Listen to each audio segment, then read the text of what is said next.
transformation. It's like a bottle of fine wine. You save it for a special occasion, and then you smash someone's face in with it.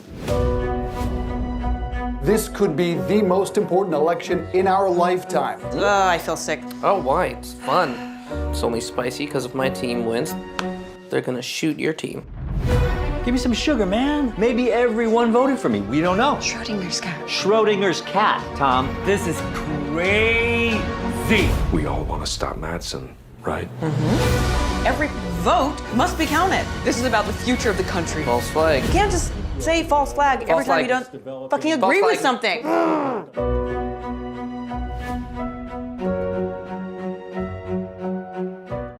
So this is just a little party prezi. Scorpion.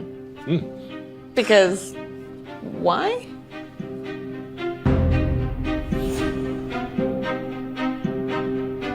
When Jesse told us about this episode, he pitched it as like a Who's Afraid of Virginia Woolf kind of piece, in that, you know, marriage tensions at a party, trying to keep up a good front, trying to keep up a happy marriage face. It's a long and interesting journey to have played these characters and see how they develop. It's just another point in their relationship which is brilliant to chart. So we got a couple of extra names for the guest list. Right. Madsen is in fact coming now. Ooh, good. That's good for me, right? I mean, my chance to dance. I can secure my spot. He's got to make a good impression for Lucas Madsen. He feels like he's got to do a good job because it's a bit, you know, he's running the whole show. Last season, Madsen's offered to buy the company and implied that he was going to be a big figure through this season. In the company, are you hands-on or more of an overview guy? Let me ask you this. What would you value more highly? Really? Things are going wrong. The stakes are very high because of who's in the running to be president. Megan's team called, and they wanted to know if you might be willing to, you know, drop out. Of the election? Yes, of the election. They think that you'd be a good fit for an ambassadorial appointment. Things got very real very quickly. Connor created his own little world. Anything to sort of get some sort of positive reaction from Pop. And now that he's gone, it just seems like, well, hang on and see where it goes. How do you like Oman? I have to check.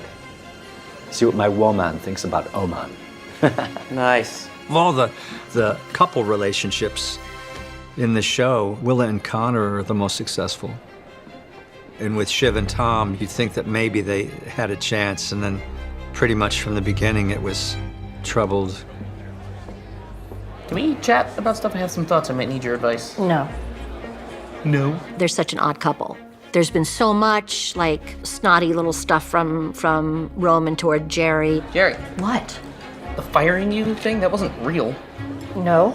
No. I feel that she's quite upset about that it didn't work out as a business partnership with him. And so I think she's very, very disappointed. She's done. She's shown up to let him know. I expect oodles of money, and I want to control the narrative, and I have a whole team, a PR team that's going to make it sound like I want it to sound. If I ever get a whiff of anything undermining my narrative any time in the next 5 years, I will sue, and I will go public with as many pictures of your genitalia that I have in my possession. Have I made myself clear? Yes, absolutely. But the subtext is, fuck you, you know, like, and just turn on her heel and leave. I'm gonna... What? Yeah, I'm done. I'm gonna bed. I'm bushwhacked. My eyes are sandpaper. Stay for 45 minutes more. I'm just a little tired because all the fun gossip that I've been hearing from everywhere at this party in my house is that I'm going to be shit-canned. So yeah, I think they're in quite a curious place, which is they both know exactly what happened, but while she won't talk about it, she has this kind of leverage. Sarah and I were talking, and we sort of worked out that they hadn't ever really screamed and shouted at each other in that way. It's always been, the lid has always gone on quite quickly in their arguments. It's great to explore a different dynamic with two characters. Should we have a real conversation? With a scorpion? That was No. a friendly thing. Oh, That was yeah, a friendly sure. thing. You're real friendly. I think you find it very hard to think about me. And I think you shouldn't have even married me. It's a brilliant scene because they both feel like they've been struggling with all kinds of things, and he's really wounded again by her belittling him in front of all these incredibly powerful people at this pre-election party that they're hosting. A lot of that is driven from her discomfort with where her relationship with Tom is.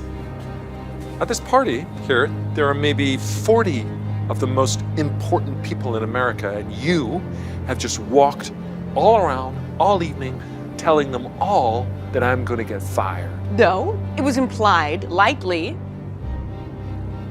It certainly gets explosive in this scene. Like, I remember he yells at one point, You were going to see me get sent to fucking prison! and because we're on like a balcony, all the buildings around would echo with prison, prison, prison. You were only with me to get to power. Well, you got it now, Tom. You've got it. I'm with you because I love you! Bullshit! You're fucking me for my DNA. You were fucking me for a fucking ladder. Like, it's really fun to just yell at somebody and go at that pace with somebody that you trust, and doing that with Matthew, who's such a darling to like yell at. And it sort of becomes farcical halfway through the episode. I mean, it's just a wonderful episode.